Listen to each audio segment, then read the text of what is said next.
Terry LeGrand is an attorney and a financial aid officer at Wake Forest University. She ran for the House 2 years ago and lost. This time, she's running for the Senate in a race that could well determine which party controls the North Carolina Senate.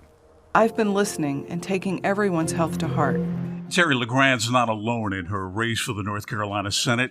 Besides raising nearly $500,000 herself, several outside groups are helping her campaign, such as Education Now, a dark money group headed by former Forsyth County Democratic Senator Linda Garou. The group's stated goal is to replace North Carolina's Senate leadership, which is currently Republican.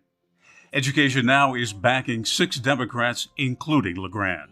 The pressure on me is to do every single thing that I can to win this election, and I'm doing that, and that's the best that I can do, and that's what will continue to do all the way till November 3rd. You write on your website that you believe that the General Assembly lacks the moral and ethical behavior. And I'm wondering if you could explain to me what you mean by that.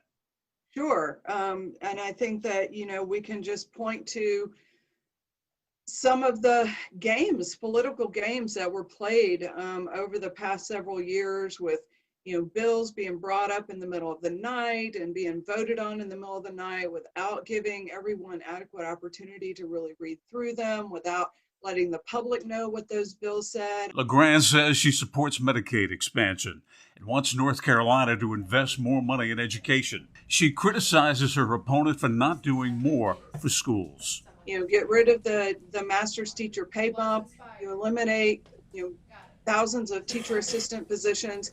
And then, yes, there have been some incremental increases, but they're not nearly where they need to be.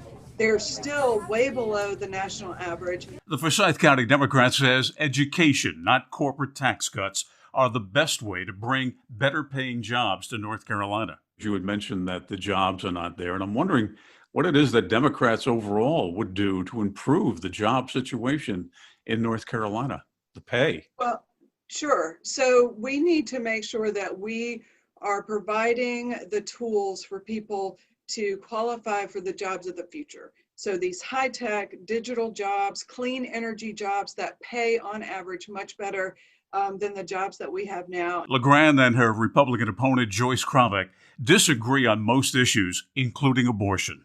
What would you do in North Carolina? I believe that it is not the role of a politician to come between a person and their doctor who is seeking healthcare services. And so I would never want to interject myself, certainly in that most personal of decisions of when and whether to start a family. Among her endorsements, one from former President Obama. I have so much respect for President Obama.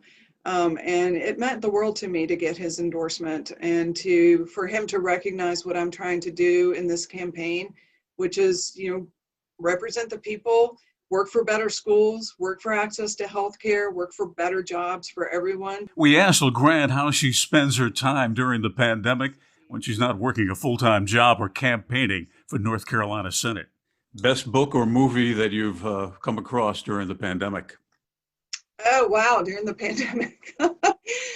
You know what? I, like so many other people, I ended up watching all of the Great British Bake Off. It's just such easy watching and entertaining and low stress. That was something that I really enjoyed while I was, at the end of a long work day and campaign day to unwind. Democrats need to flip 5 seats to take control of the Senate. A progressive group called Flip NC says this race is pivotal to achieving that goal. Bill O'Neill, WXII 12 News.